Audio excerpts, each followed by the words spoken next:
Retour sur la séance du conseil municipal du lundi 19 février 2024 en compagnie de la mairesse de la ville de Magog. Mme Pelletier, bonjour. Bonjour. Voici votre conseil en bref.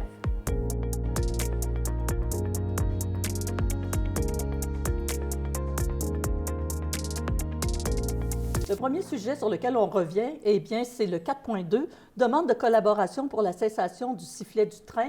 Mme Pelletier, c'est un sujet qui est dans l'actualité. Il y en a été question au conseil municipal de Sherbrooke. Il y en avait déjà été question ici aussi à Magog. Alors, où en sommes-nous exactement avec ce problème de sifflet de train? Oui, alors, c'est ça. Comme vous dites, c'est un dossier. Nous, hier, ce qu'on a fait, on a officialisé par résolution la position qu'avait pris la ville de Magog à l'automne dernier, bien, juste avant, pas longtemps avant les fêtes. Parce que, bon, ça fait plusieurs mois, même plusieurs années, puis ça a pas mal commencé à Magog, des gens qui disent qu'ils sont dérangés par le sifflement du train, nous demandent de faire des actions et tout ça. Alors, ce qu'on a fait, on avait fait demander à un consultant, parce que c'est très régi, c'est très strict, toutes les règles. Le sifflement, bien, le train siffle pour la sécurité. Hein? Il y a déjà eu d'ailleurs des accidents à Magog il y a plusieurs années et ailleurs. Alors, si on veut que le train cesse de siffler, il faut faire des aménagements. Et chaque municipalité est un cas d'espèce. Il faut regarder par rapport à la densité de population, par rapport aux courbes et tout ça. Puis nous, dans notre cas, il fallait mettre des clôtures de chaque côté de la voie ferrée, 400 mètres de chaque côté à chaque passage, des barrières, il y en a qui en ont, mais il y en a qui n'en ont pas ajouté des barrières.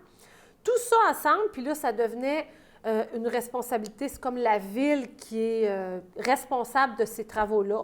Il peut y avoir une subvention au niveau du fédéral qui peut aller jusqu'à 80 %. Mais tu sais, 80 % de 4 millions, c'était quand même un 800 000 $. Puis qui restait à payer par la ville. Qui restait à payer avec la ville, par la ville, avec l'entretien de toutes ces clôtures-là. Puis à cela s'ajoute également, au niveau des passages à niveau, refaire le surfaçage, parce que près de la Pointe-Mérée, sur la rue Brassard, ça a été bétonné dans les dernières années. Avec les nouvelles règles, quand on touche au passage, il faut remettre du béton. Fait que ça, c'est même pas dans le 4 millions. Alors, nous, ce qu'on a dit, c'est que oui, on est sensible au fait que ça dérange une partie de la population. Parce que, tu sais, quand on se promène à Magog, il y a des gens qui disent « Moi, ça ne me dérange pas, ça ne me réveille pas. » Il y en a d'autres qui disent « Moi, je suis irritée par ça, ça a des impacts et tout ça. » Alors, on est sensible au fait que les gens disent que ça les dérange, mais on se dit ça ne devrait pas être les municipalités qui auraient à affronter ce problème-là. Alors, ce qu'on a fait hier, c'est adopter la résolution, dire on demande à Transport Canada, parce que c'est tout ce qui est sécurité ferroviaire, c'est Transport Canada qui régit ça.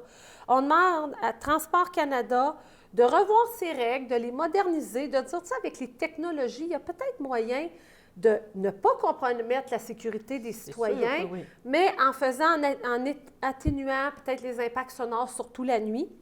On demande aussi à la compagnie ferroviaire CPKC de s'impliquer.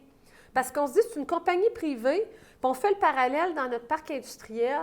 Il y a une entreprise qui faisait, elle générait du bruit pour le voisinage, ça dérangeait. Nos équipes les ont rencontrés, puis ils ont mis un mur coupe-son. Puis maintenant, on n'a plus de problème, mais ce n'est pas les citoyens, ce n'est pas nous là, et vous qui avons payé pour ça. C'est l'entreprise. Okay. Alors nous, dans ce cas-là, on dit, bien, c'est à l'entreprise, parce que imaginons ce que ça va coûter à l'ensemble, je veux dire, du Québec et du Canada. Oui. Chaque municipalité qui veut commencer à demander un programme de subvention du gouvernement fédéral, donc le fédéral va payer, ensuite le municipal paye une partie, fait les études, entretient. On dit à un moment donné, il faut s'élever puis essayer de revoir globalement l'ensemble. Donc, au lieu de prendre ces sommes-là pour donner des petits montants à chaque municipalité, bien, que Transport Canada prenne ces sommes-là pour trouver des nouvelles façons d'avoir des règles qui ne vont pas moins déranger les citoyens tout en étant sécuritaires. Alors, c'est un dossier à suivre, certainement.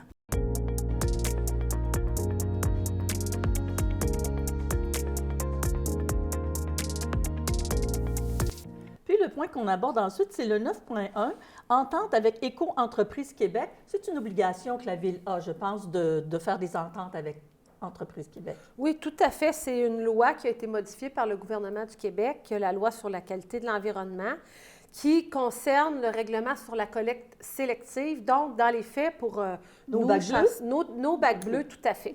Mais dans les faits, les citoyens et citoyennes ne devraient pas voir de différence. Mais maintenant, c'est dire que tout ce qui est collecte sélective, donc bac bleu, c'est géré par EEQ, Éco-Entreprise Québec, à la grandeur du Québec. C'est eux qui, c'est comme c'est une entreprise privée qui doivent élaborer, mettre en œuvre, soutenir le recyclage du Québec, puis s'arranger avec les compagnies privées. C'est comme si c'était de dire, bon, le privé génère des matières à recycler, bien, c'est à eux de s'en occuper, puis Éco-Entreprise Québec vont s'assurer qu'ils font leur travail et tout ça. Alors, les villes, au départ même, il était question que les villes ne puissent pas signer d'entente avec, parce que ça fait beaucoup d'ententes. C'était au départ juste les MRC. Finalement, ils ont dit que les villes de 25 000 habitants et plus pouvaient signer leur entente, leur propre entente. Vu qu'à Magog, on avait l'expertise, on a parlé avec la MRC. Même pour la MRC, c'était plus facile que Magog s'occupe de ce dossier-là. Éventuellement, on trouve que ça serait logique de, ensemble, peut-être voir, redonner peut-être les contrats de collecte, hein, parce que pourquoi un camion, quand il arrive sur, par exemple, le chemin de Georgeville, il change de territoire, tourne de côté, pourquoi il ne continuerait pas? Il pourrait avoir peut-être des économies ou au niveau des GES, ça pourrait être intéressant. Pour l'instant, on est à part, mais c'est dans notre objectif, si c'est gagnant pour tout le monde, éventuellement de peut-être remettre nos collectes tout le monde ensemble.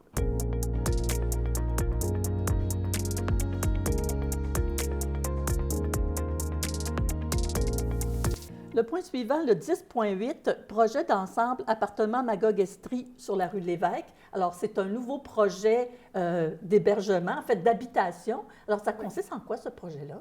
Oui, alors, puis ça, la rue Lévesque, c'est une petite rue qui est située pour que les gens se retrouvent. Oui, c'est parallèle au chemin Soutière, c'est en arrière du poste de police. C'est une petite rue qui est à cet endroit-là.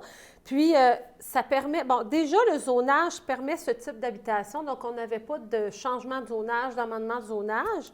Alors, ce qu'on a fait hier, c'est qu'on a accepté qu'il y ait un projet à cet endroit-là. Puis, on a eu le PIIA, le plan d'implantation et d'intégration architecturale, pour le CCU a regardé si ça s'intégrait. Derrière, c'est le Club Azur et tout ça. Alors, considérait que ça s'intégrait bien. Il va y avoir quand même, en tout, c'est 27 portes. C'est quand même 2 immeubles de 8 logements, un de 6 logements et un de 5 logements. Les gens vont peut-être en entendre parler un petit peu encore parce que ça va revenir en séance du conseil pour signature de servitude, parce que la Ville a besoin de servitude sur ce terrain-là. Entente de logement abordable. Oui, c'est ça. C'est ce que j'allais vous demander parce que, justement, on pousse toujours de ce côté-là. Donc, oui. C'est entendu qu'il devrait y en avoir. Oui. Alors, nous, tu sais, comme à l'automne, hein, tout promoteur, maintenant, doit soit mettre du logement abordable, on se rappelle. Là, on est dans l'habitation neuve, donc un 20 sous le marché moyen à Magog.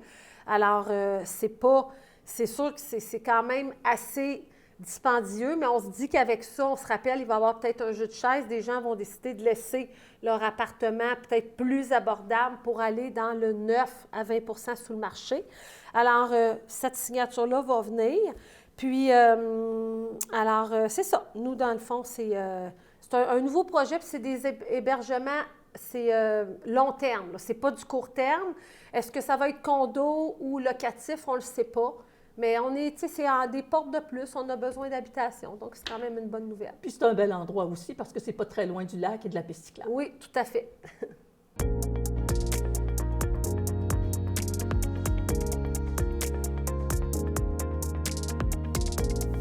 Et en terminant, Mme Pelletier, vous avez fait des heureux hier. Le 11.3, c'est le soutien financier annuel 2024 aux organismes. Vous en avez, en fait, vous en soutenez 28. On ne va peut-être pas faire toute la liste, mais rappelez-nous un petit peu l'objectif de la Ville en soutenant, puis le montant, parce que c'est un montant important aussi que vous avez donné aux organismes. Oui, quand même. Alors, c'est ça. Le montant, c'est 125 006 $ en tout qu'on distribue à tous les organismes.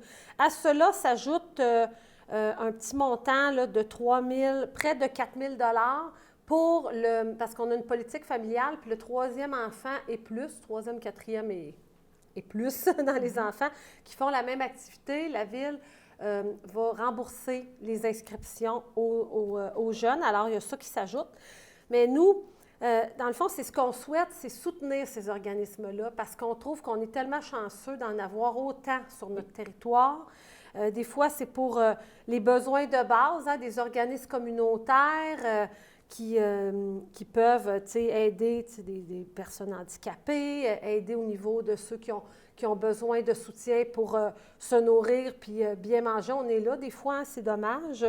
Également, des fois, des plus jeunes qui ont besoin de soutien, comme par exemple le tandem, les gens qui ont des dépendances qui peuvent avoir du soutien au niveau de... Avec Zone Libre, il y a le Centre L'élan qui est là aussi pour faire de l'art-thérapie. La liste est très longue. Je regardais les organismes, puis je me disais qu'on est effectivement, comme vous dites, choyés. Puis il y avait en plus beaucoup d'organismes sportifs, en fait, beaucoup de clubs que vous avez aussi sur la liste. Oui, tout à fait. Puis là, tu sais, c'est ça, comme on dit, on ne peut pas toutes les nommer, puis c'est pas parce qu'on ne vous nomme pas que vous n'êtes pas important, mais je sais que nous, TV, l'équipe, vont pouvoir défiler un petit PowerPoint avec soit des gens, les membres du CA, soit des équipes, des membres en action ou les logos.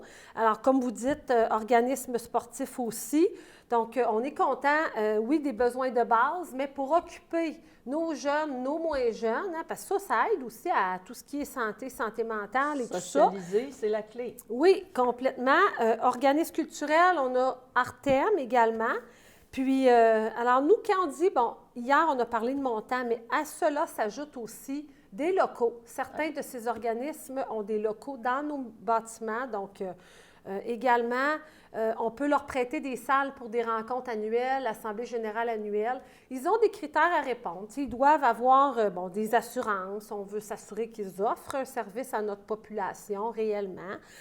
Donc, on leur demande de nous faire un petit peu état de leur situation, de ce qu'ils ont offert comme service dans les derniers mois, état financier et tout ça.